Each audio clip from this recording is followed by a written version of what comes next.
Yeah, test.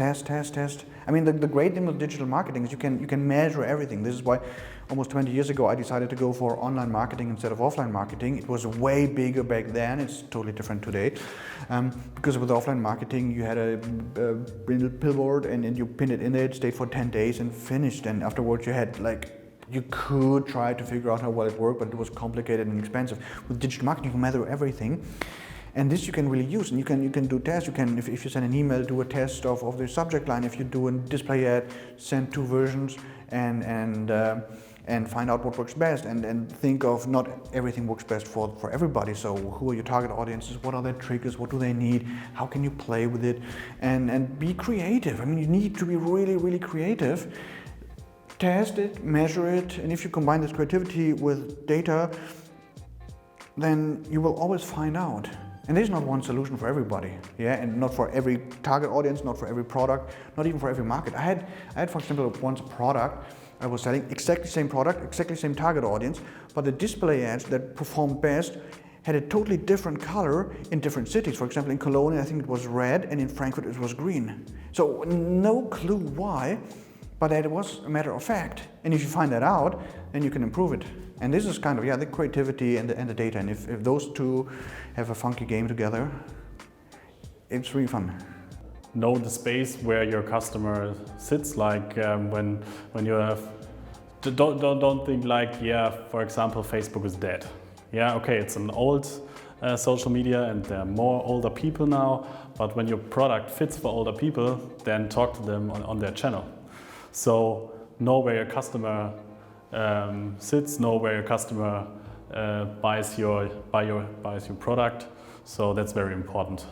Customer acquisition costs are on the rise. It's getting more and more expensive to get a customer purchased online in your web shop because there is so much competition. So I like a lot to focus on autopiloting in marketing. Think about long-living campaigns based on certain keywords that customers are searching for, showing them ads on exactly those keywords, that you don't need to change and experiment every day, but build autopilots that can run evergreen for weeks and months to capture a lot of revenue, rather than, again, blowing up structures, having lots of marketeers in your team, thinking about what can I do with small structures to find the right ads for the right products. I believe that next to telling your story well, I've already talked about that to talk a lot longer. The next most important thing is about omni-channel distribution. Omni-channel distribution means getting your product into the other places all across the web where consumers spend their time. Most obvious is going to be search engines like Google, where SEO and SEM are critical, but also social networks, TikTok, Facebook, Instagram, Snap, marketplaces, of course.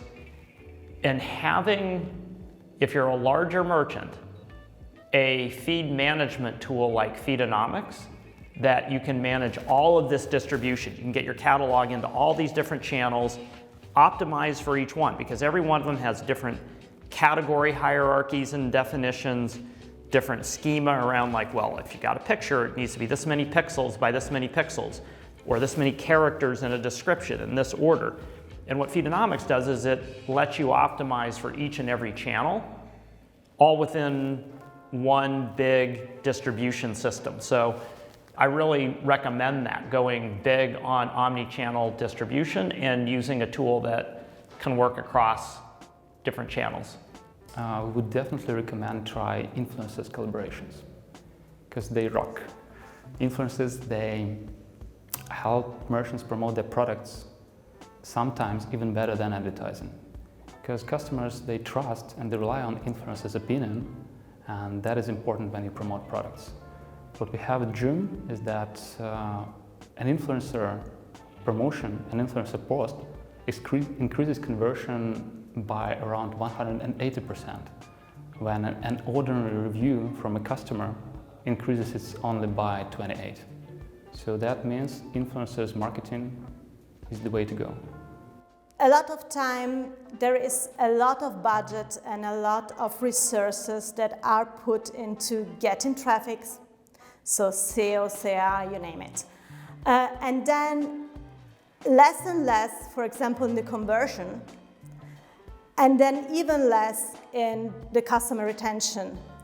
And I don't think personally that is the best way, because it's better to have maybe 500 visitors and 5% conversion than 1,000 visitors and 2% conversion. And then a customer, it costs less to retain a customer or bring this customer to buy again if they have already had a good experience. So do not only focus on getting the customer there, but let them buy and keep your customers. So have the whole customer journey in your mind, also as a marketer. Nowadays, the most important thing at digital marketing is, one of the most important things is the paid speed. So the faster you have, the faster website you have, better conversion rate you get. So it means you're gonna get more revenue with the same traffic. And other than these higher conversion rates, the paid speed or the fast e-commerce experience really creates great impression with the customer. So they say, oh, it's like, and also it reduced the abandonment rate. So when the website or the e-commerce website, the shop is very fast or not fast, they kind of say, oh, I mean, let's close it or let's go to another website. When you have a really fast e-commerce store, they prefer to shop. And also Google awards you, the faster store you have, you're gonna get a better SEO and better ranking. So the speed aspect is very, very important. So you have to make sure your store is lightning fast. Yeah, this is very important. On the one hand, go to exhibitions and fairs and something like that, and to talk to the guys, and also to discuss your topics, your issues and something with other retailers. So find something like clubs or find something like roundtables or something like that. And so at the end, what the retailers is telling me more and more is the exchange between retailer and retailer, seller and seller is the most successful thing you can do, because at the end, everybody has the same issues, and maybe somebody could fix it in the past and give you an idea to make it like this. And so be in contact with other retailers and sellers. That's very important.